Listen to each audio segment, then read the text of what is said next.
Welcome back sa ating channel mga kadiyo. Ito po ang ating news update ngayong araw. Panoorin po natin ang video.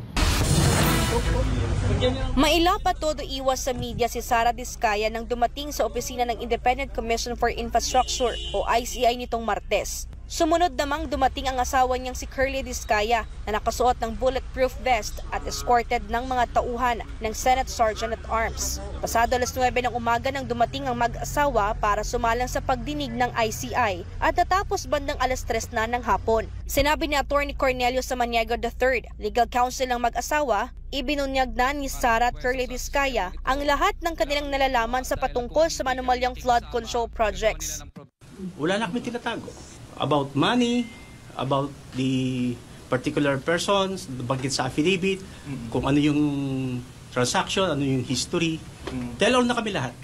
Dagdag pa ng abogado nito, hirap na ang mag-asawa sa kanilang kasulukuyang sitwasyon kaya't makabubuting isiwalat na nila ang lahat ng kanilang nalalaman. Nauwi sa kanilang tell-all sa ICI ang sitwasyon matapos sugurin at batuhin ng mga rallyista at militanteng grupo ang kanilang bahay kamakailan. Sabi ng spouse ni Diskaya, enough is enough. Kagaya nga ng sinabi sa akin ni Mr. Diskaya na kung mananahimik siya, na wala siyang gagawin at magpapatuloy ng ganitong korupsyon, mas maganda na lang magsalita siya kahit mamatay na siya, meron siyang silbi sa lipunan. Sa supplemental affidavit nga anya ng mag-asawa ay may mga bago at idinagdag na mga pangalan ng politiko na hindi pa nila nabanggit sa Senado o Kamara. Samantalang nakipagpulong naman si BIR Commissioner Romeo Lumagi Jr. sa mga miyembro ng ICI. Nagsagawa na rin anya ng investigasyon ng BIR upang alamin kung may tax evasion ng mga sangkot na kontratista, pati na rin ng mga ilang politikong nadawit sa naturang anomalya.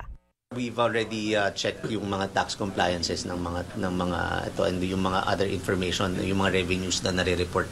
So, yung ginagawa rin nating lifestyle checks on the contractors and other personalities being mentioned. Kami yung kukuha ng information ng mga data sa ICI so that we can prepare the complaint for tax evasion. Sa huli lumagda naman ng kasunduan ng ICI sa Anti-Money Laundering Council o AMLC upang magtulungan sa investigasyon sa flood control projects.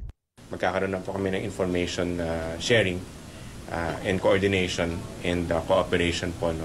Kasi malaking bagay po yun. Mabe-verify po namin yung mga ibang aspeto na nadadivulge ng aming mga resource persons. Ito lang po ang ating news update ngayon mga kadiyo, and please comment down below kung ano ang masasabi nyo sa video na ito, and please pag-support naman ang ating Facebook page para magpatuloy pa tayo sa paggawa ng bagong news update. Maraming salamat po at magandang araw.